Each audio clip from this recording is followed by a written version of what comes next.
यस नयाँ बानेश्वर व्यापार व्यवसायी सङ्घको पदमा रही आफ्नो पद भन्नुहोला,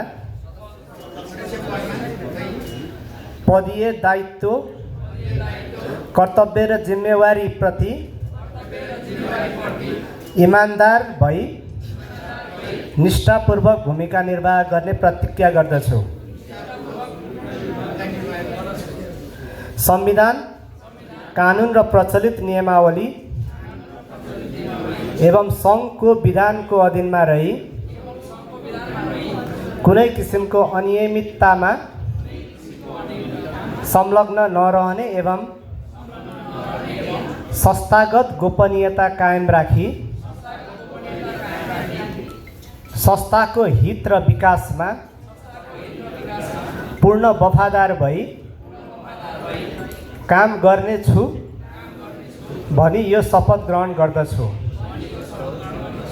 धन्यवाद। अब शपथ